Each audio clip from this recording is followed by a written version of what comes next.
Bismillahirrahmanirrahim. Assalamualaikum warahmatullahi wabarakatuh.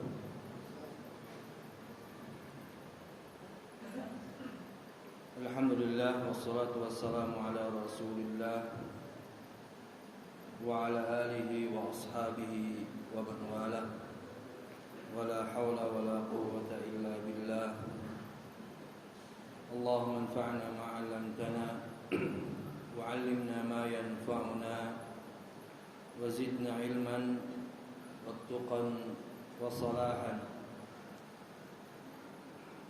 أما بعد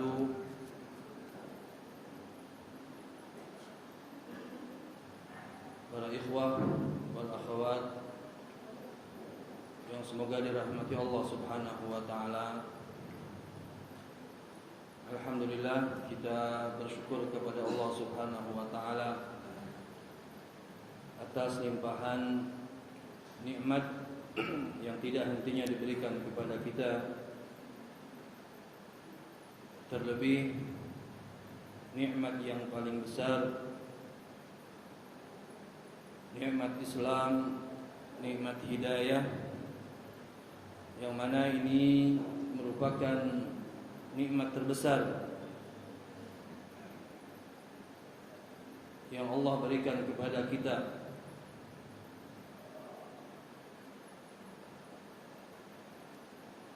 Yang wajib kita syukuri bersama, sehingga Allah Subhanahu wa taala menambahkan nikmat tersebut.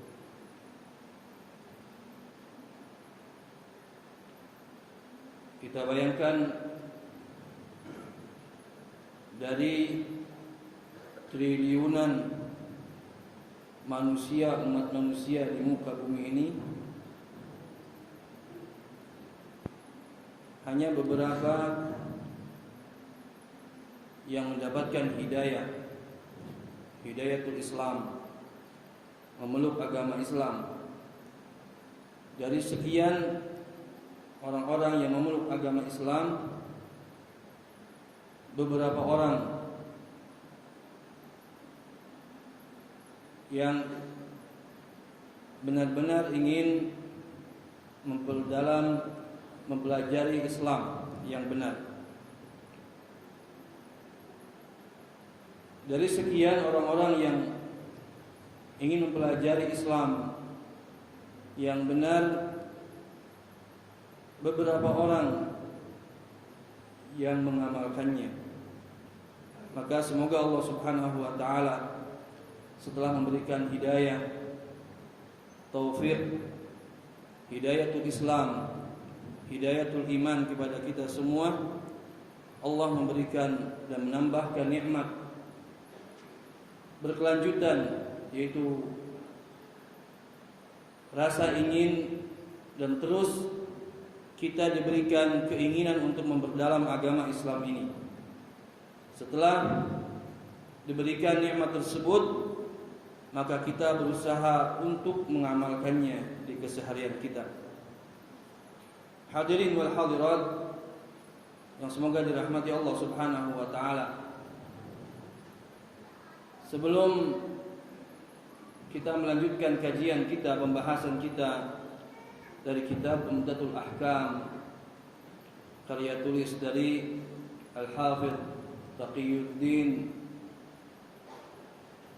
Abu Muhammad bin Abdul Wahid bin Ali bin Surur Al-Maqdisi, atau yang sering disebut atau terkenal dengan Taqiyuddin Abdul Ghani Al-Maqdisi, tentang hadis-hadis ahkam yang disepakati kesahihannya oleh dua ahli hadis terbesar, yaitu Al-Imam Al-Bukhari dan Imam Muslim, yang diberi judul Umdatul Ahkam. Kami ingin mengingatkan sebelumnya, khususnya kepada saya sendiri dan rekan-rekan semuanya, al-ikhwah wal akhwat, terkait keutamaan menghadiri majelis ilmu. Seperti yang diketahui bersama bahwasanya menuntut ilmu merupakan salah satu kewajiban yang diwajibkan kepada kita semua umat muslimin. Hadis yang masyhur di kalangan baik tulabul ilmi ataupun kalangan masyarakat secara umumnya, talabul ilmi fardhatun ala kulli muslimin. Menuntut ilmu merupakan kewajiban wajib atas setiap muslim dan muslimah. Dan di sana memiliki keutamaan. Orang yang menghadiri, orang yang menuntut ilmu memiliki keutamaan di hadapan Allah Subhanahu wa taala.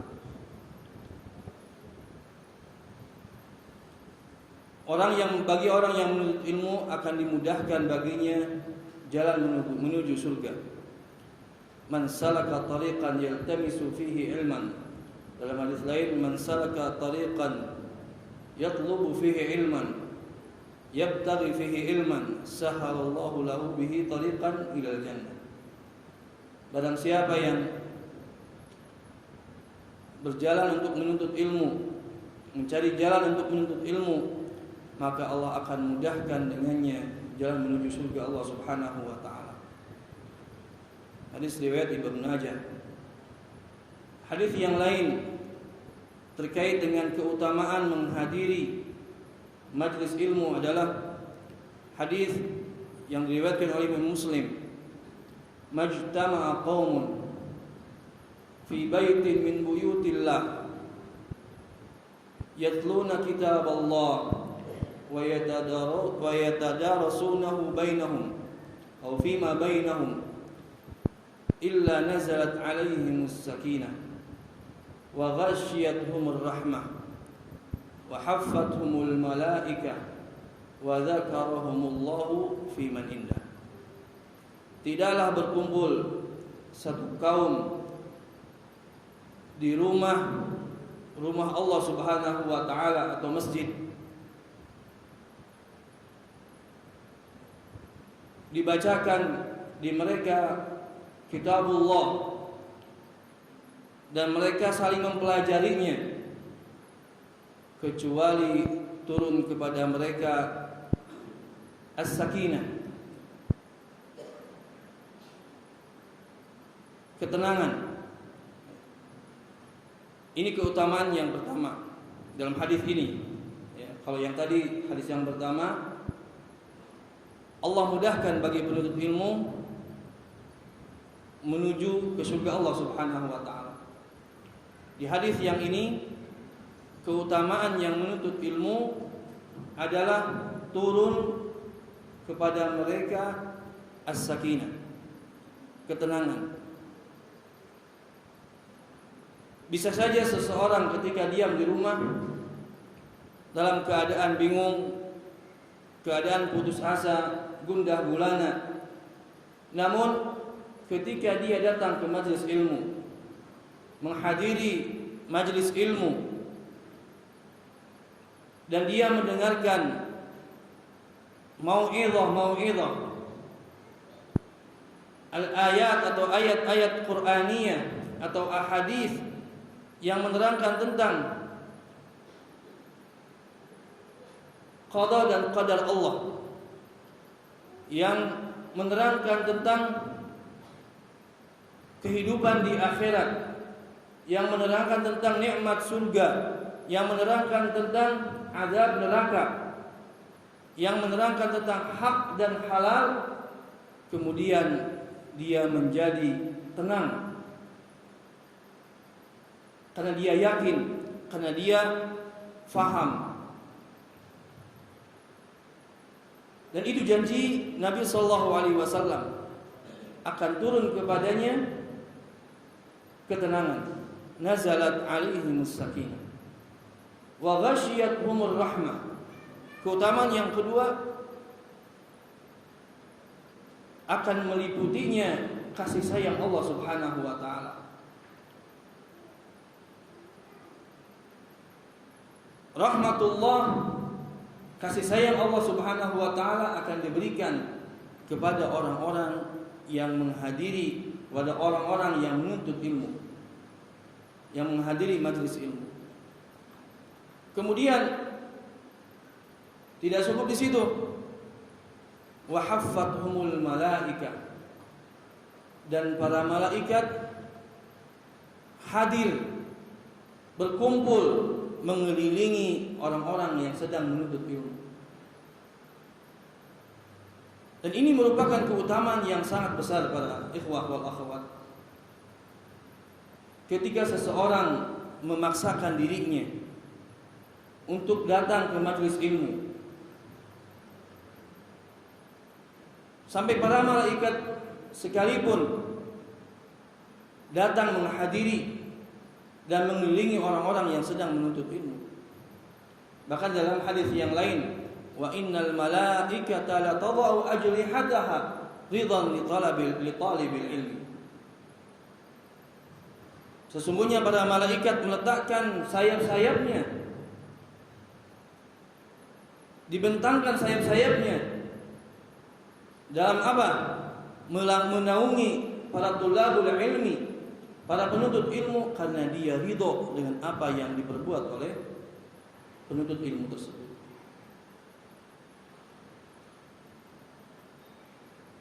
Kemudian keutamaan yang terakhir dalam hadis ini para ikhwah wal akhwat yang semoga dirahmati Allah Subhanahu wa taala.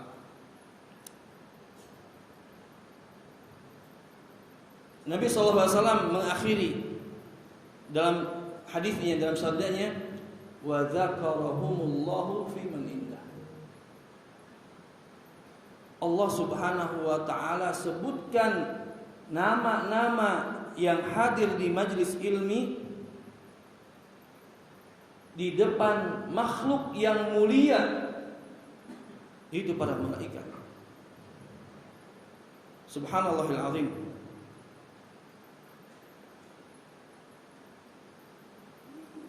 Keutamaan, kemuliaan yang mulia sekali ketika kita disebutkan nama-nama kita oleh Malikul Malak,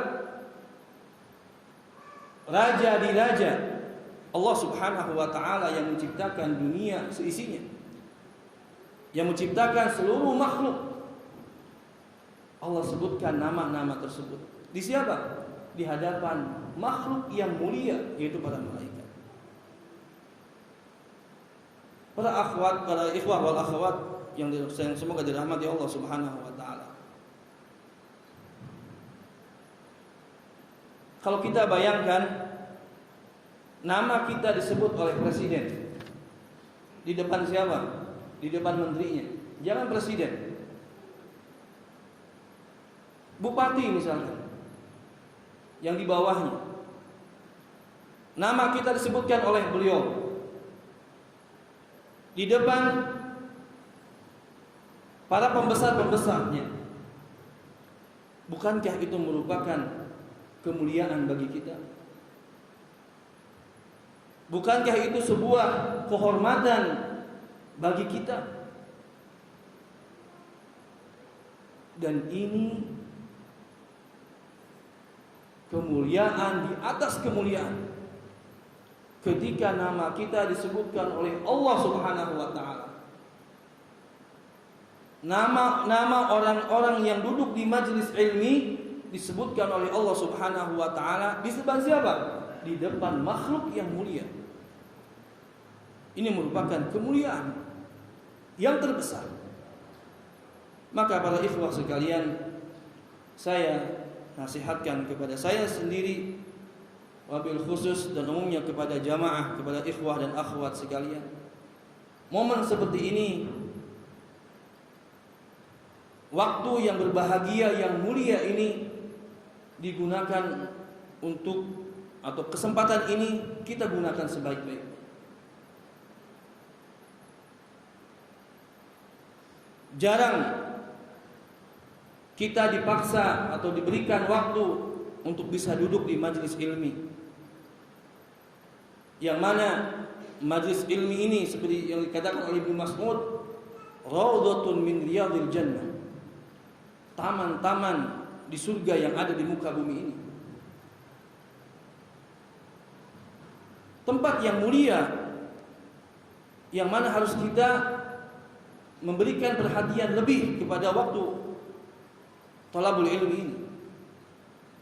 Ketika kita mempunyai kesempatan untuk menuntut ilmu, walaupun sedikit waktunya, maka kita berlomba-lomba untuk menggunakan waktu tersebut. Datang tepat waktu, duduk di majlis ilmi dengan memperhatikan, kalau bisa mencatat apa yang disampaikan oleh pemateri, oleh seorang ustadz. Kemudian berusaha untuk mengamalkan di keseharian. Itu para ikhwah sebagai muqaddimah terkait dengan keutamaan menuntut ilmu atau menghadiri majelis ilmu. Semoga Allah Subhanahu wa taala memberikan kepada kita hidayah dan taufiknya supaya senantiasa kita bisa beristiqomah dalam beribadah kepada Allah Subhanahu wa taala. Dan tentunya mungkin saja ada beberapa ikhwah yang merasa atau yang merasa bahwa dia sudah memahami tentang hadis, ya, tentang ilmu-ilmu ahkam atau tentang Al-Quran, tentang dalil. Perlu diketahui para ikhwah sekalian,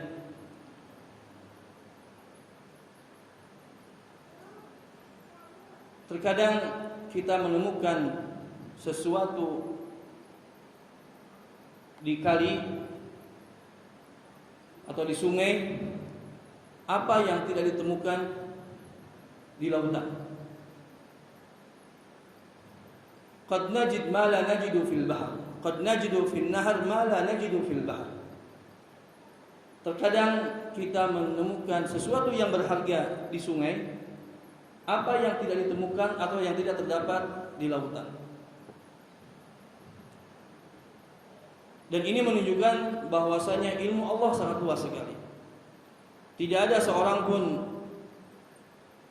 yang mampu atau yang memiliki kesempurnaan di dalam ilmu ini. Maka kita nasihatkan juga, kita ingatkan kepada teman-teman yang memang punya latar belakang ulumud diniyah untuk hadir juga sama di majlis ta'lim ini dengan niat yang tadi mengharapkan ridha Allah Subhanahu wa taala, sehingga mendapatkan keutamaan-keutamaan yang disebutkan oleh Nabi sallallahu alaihi wasallam. Kemudian para ikhwah wal akhwat yang sempat dirahmati Allah Subhanahu wa taala, kita melanjutkan pembahasan kita dari hadis ahkam. Kemarin kita sudah menyelesaikan Kitabut Taharah, ya, Kitabut Taharah, dan kita memasuki bab atau kitab yang baru dari buku ini, dari kitab ini, yaitu Kitabus Shalah. Kalau tidak salah kemarin kita sudah membahas tentang keutamaan atau hukum salat, kapan diwajibkannya, difardukannya, dan tentang keutamaan salat, ya. Kemudian muallif rahimahullah menulis bab yang pertama dari kitab shalah ini dengan babul mawaqit, bab waktu, bab tentang waktu-waktu. Perlu diketahui bersama bahwasanya salat memiliki syarat sehingga salat itu menjadi sah. Salat memiliki syarat-syarat sehingga salat itu menjadi sah dan diterima oleh Allah Subhanahu wa taala. Kalau syarat tersebut hilang, maka tidak sah salatnya. Yang pertama adalah an-niyah. Niat wajib di dalam seluruh amal. Innamal a'malu binniyat. Salah bagi seseorang yang menyebutkan tidak usah niat. Enggak. Justru niat hal yang pertama yang harus ada dihadirkan ketika dia mau melaksanakan amal ibadah. Tanpa ada niat maka tidak sah amal kebaikannya. Adapun tempatnya niat, nah ini yang harus difahami bersama. Ya. Niat tidak perlu dilafazkan. Niat tidak perlu dilafazkan. Hanya cukup di dalam hati saja. Kemudian yang kedua, thaharah. Kita sudah bahas di bab yang pertama. Syaratnya salat itu adalah harus bersih. Baik bersih dari hadas kecil atau hadas besar. Kita sudah pelajari itu. La yaqbalullahu salata ahadikum idza ahdatsa hatta yatawadda. Tidak sah salatnya salah satu dari kalian ketika berhadas sampai kapan? Sampai dia berwudu. Begitu juga dia harus bersih, suci dari apa? Dari najis. Pakaiannya harus bersih dari najis. Tempatnya yang dia berdiri untuk sholat, tempat bersujudnya harus bersih dari apa? Dari najis juga. Kemudian dia ketika menunaikan sholat harus masuk waktunya, pada waktunya. Dan ini yang akan kita bahas. Inna salata kanat 'alal mu'minina kitaban mawquta. Dalam surat An-Nisa, sesungguhnya salat difardukan kepada kaum muslimin dengan waktu-waktu yang sudah ditentukan. Kalau seseorang melaksanakan salat zuhur bukan pada waktunya, maka tidak sah salatnya. Kemudian syarat yang berikutnya adalah satrul aurat, menutup aurat. Tidak sah bagi seseorang ketika salat auratnya terbuka. Nabi SAW menyampaikan dalam hadisnya,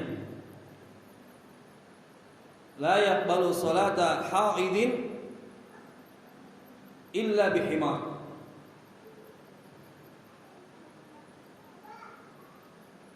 Illa bikhimar.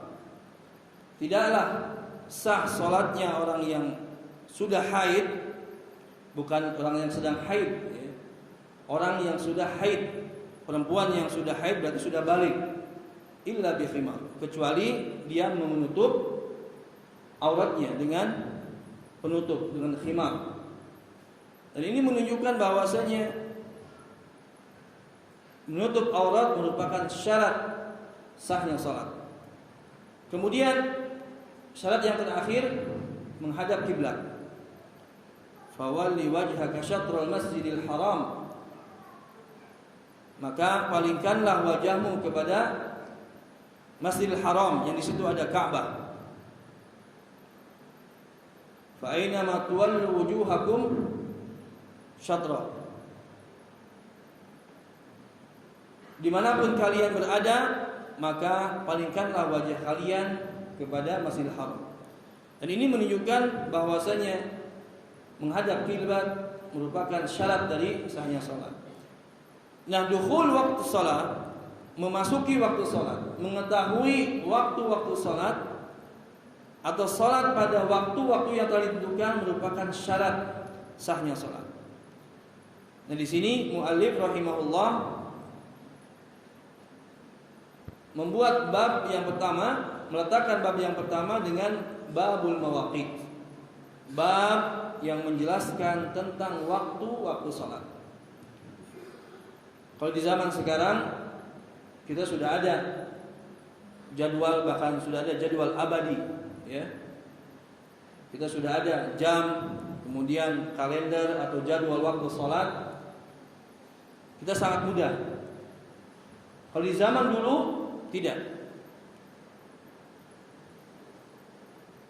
Dan tentang waktu sholat ini,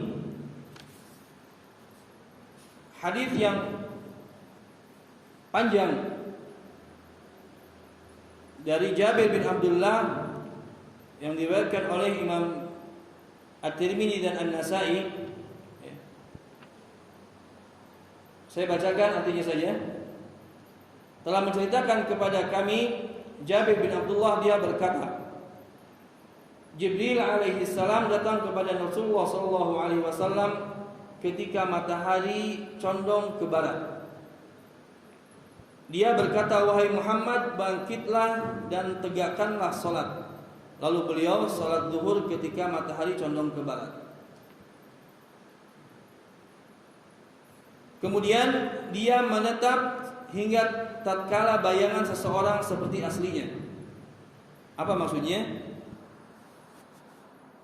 Bayangan seseorang seperti aslinya itu maksudnya gini.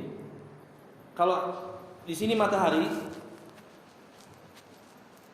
kemudian bayangan dari matahari di sini ketika dijatuhkan, maka bayangannya itu sama persis dengan yang aslinya.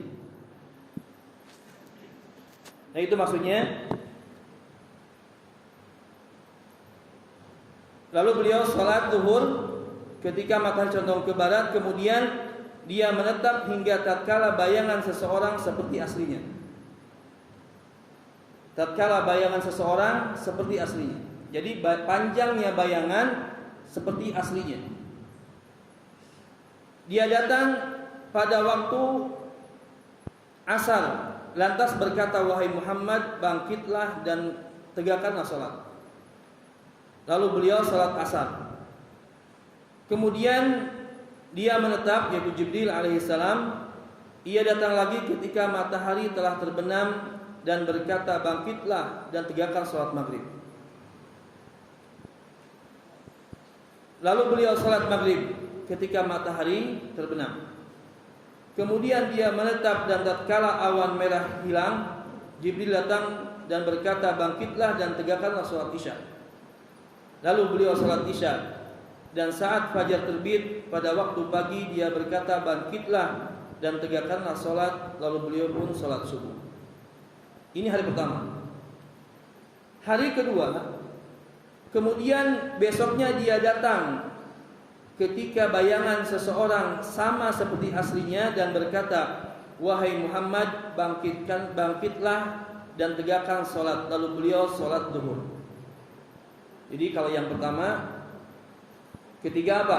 Ketika matahari condong ke barat sedikit, baru diperintahkan salat zuhur. Hari kedua, Jibril alaihissalam memerintahkan Nabi sallallahu alaihi wasallam ketika bayangan seseorang seperti aslinya. Ya, kalau yang kemarinnya Nabi SAW diperintahkan apa? Diperintahkan sholat asar. Nah, kalau sekarang diperintahkan sholat zuhur. Kemudian Jibril datang lagi tatkala bayangan benda seperti 2 kali lipatnya. Dia berkata, wahai Muhammad, tegakkanlah sholat. Lalu beliau sholat asar. Kalau kemarin perintah sholat asar, hadis yang bukan sebelumnya, di hari dari sebelumnya Jibril alaihissalam memerintahkan sholat zuhur atau sholat asar ketika bayangan seperti aslinya. Yang besoknya Jibril memerintahkan sholat asar ketika bayangan 2 kali lipat aslinya. Kemudian Jibril datang lagi untuk salat saat matahari terbenam dan hanya 1 waktu. Dia berkata, wahai Muhammad, tegakkanlah salat. Lalu beliau salat maghrib.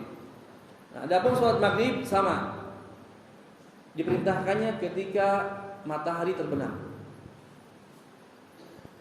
Dia juga datang untuk salat isya ketika sepertiga malam. Beliau ketika sepertiga malam berlalu, wahai Muhammad, tegakkanlah salat. Lalu beliau salat isya. Kemudian Jibril datang untuk salat subuh. Ketika sudah terang, ia berkata, wahai Muhammad, tegakkanlah salat. Lalu beliau salat subuh. Lalu beliau sallallahu alaihi wasallam bersabda, semua waktu salat adalah di antara 2 waktu ini. Imam At-Tirmidzi mengatakan bahwasanya hadis ini riwayat paling sahih tentang waktu-waktu salat. Hadis dari Jabir bin Abdullah. Dan ini mencakup seluruhnya. Hadis ini menerangkan bahwasanya dan mengajarkan kepada Nabi kita Muhammad SAW tentang waktu-waktu salat. Yang mana di zaman dahulu tidak ada jam. Di zaman dahulu belum ada kalender. Ya. Maka malaikat Jibril alaihissalam datang kepada Nabi kita yang mulia SAW menjelaskan tentang waktu-waktu salat yang 5 waktu. Inna salata kanat al-mu'minina kitaban mawquta. Yang sudah ditentukan waktu-waktunya, dan ini dijelaskan oleh Jibril alaihissalam sebagai wahyu, petunjuk dari Allah Subhanahu wa taala. Waktu yang pertama yaitu salat zuhur, atau sering disebut juga dikatakan salat al-ula, atau dikatakan salat al-hajir. Ya. Waktunya dari tergelincirnya matahari sehingga bayangan semua benda sama panjang dengan aslinya. Jadi mulai waktu salat zuhur ketika matahari mulai condong ke barat, ya, di tengah-tengah ketika kita berdiri di bawah matahari, kemudian matahari sudah condong ke barat, maka itu sudah mulai waktu zuhur. Dan ini bisa kita praktekkan ketika kita sedang dalam keadaan safar misalkan, atau sedang dalam tidak ada jam, tidak ada, dan ketika matahari jelas, maka bisa kita lihat ketika sudah condong matahari itu ke barat, maka sudah waktunya zuhur tiba. Sampai kapan? Sampai bayangan seseorang seperti aslinya. Bayangan seseorang seperti aslinya. Ketika seseorang itu menancapkan tiang atau tongkat misalkan, maka akan terlihat bayangannya. Nah kemudian seseorang kita rebahkan, kita jatuhkan tongkat tersebut, maka ketika bayangannya itu sama dengan tongkat tersebut, itulah akhir dari waktu sholat zuhur. Akhir dari waktu sholat zuhur. Kemudian waktu sholat asar, saat bayangan benda sama panjang dengan aslinya, ya dimulai, jadi akhir waktu sholat zuhur otomatis menjadi awal waktu sholat asar. Sampai kapan waktunya? Di dalam hadis ini disebutkan sampai bayangan seseorang itu 2 kali aslinya. Bayangan seseorang 2 kali aslinya. Artinya apa? Ini sudah mendekati maghrib, bahkan bisa jadi sudah mau tenggelam mataharinya. Dan itu ditandai dengan apa? Ketika kita menegakkan tongkat atau benda apapun, kemudian kita mendapatinya bayangannya itu 2 kali, 2 kali aslinya. Nah itu sudah akhir waktu dari sholat asar.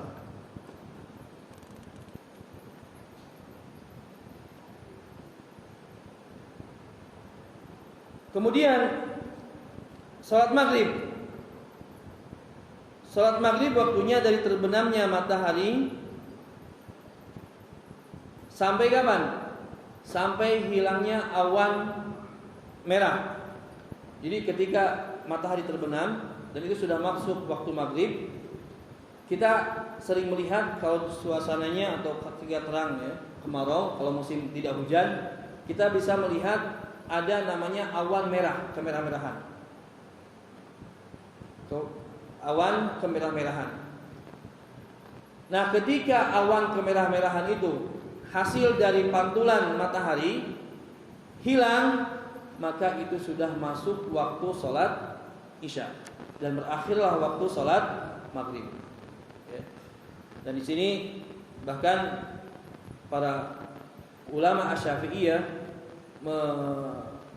sebagian atau pendapat ulama Syafi'iyah mengatakan bahwa salat maghrib itu sangat pendek sekali.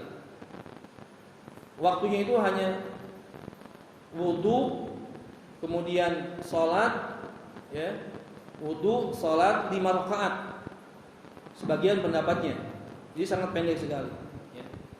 Namun yang paling benar adalah waktu salat maghrib sampai kapan? Sampai hilangnya awan yang kemerah-merahan. Sampai hilangnya awan kemerah-merahan. Dan di dalam hadis yang lain disebutkan Nabi SAW mengatakan la tazalu ummati bi khairin, atau di hadis yang lain ala fitrah ma lam yuakhiru al-maghrib washtabaka an-nujum. Sesungguhnya umatku itu masih dalam keadaan baik, dalam keadaan fitrahnya, sehingga dia sampai kapan? Ketika dia tidak mengakhirkan salat maghrib. Sampai apa? Sampai muncul bintang. Jadi waktunya masih agak panjang, masih ada, ya. Jadi kalau ketika sudah muncul bintang, maka sudah habis waktu maghrib. Dan itu waktunya ya mungkin bisa sampai 50 menitan atau 1 jaman, seperti itu, ya. Kemudian waktu Isya. Waktu Isya adalah diambil dari hadis ini, dari hilangnya awan kemerah-merahan sampai pertengahan malam. Sampai pertengahan malam. Dan ini adalah waktu yang dianjurkan, oleh Nabi SAW. Ya.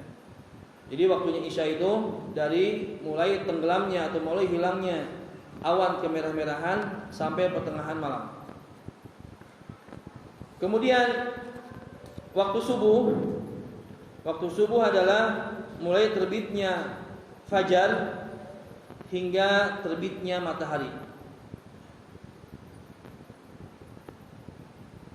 Waktunya subuh dari mulai terbitnya fajar. Ingat, fajar itu ada 2, ya, ada fajar kadzib, ada fajar shadiq. Fajar kadzib itu kalau antum keluar jam 3-an di waktu yang cerah, ya, jam 3 atau sebelumnya, terkadang ada di ufuk timur itu seperti apa? Seperti putih, ya, seperti kayak mau muncul matahari atau cerah. Kemudian hilang lagi. Nah, setelah itu biasanya adalah muncul fajar shadiq. Fajar yang mana itu menentukan bahwa waktu sholat subuh sudah masuk, sudah datang. Nah, waktunya dari situ fajar shadiq sampai kapan? Sampai terbit matahari. Dan inilah yang disampaikan oleh Jibril alaihissalam mengajarkan kepada Nabi kita Muhammad SAW tentang waktu-waktu sholat. Maka Nabi SAW di sini mengatakan ma baina hadaini waktun kullu, ya. Semua waktu salat adalah di antara 2 waktu ini. Jadi malaikat Jibril alaihissalam ketika datang kepada Nabi SAW mengajarkan di hari pertama, mengajarkan tentang awal waktu salat. Ya, salat zuhur ketika tergelincir matahari, waktu asar ketika bayangan seperti aslinya. Kemudian waktu maghrib ketika terbit tenggelam matahari. Waktu Isya ketika apa? Ketika tenggelamnya awan kemerah-merahan.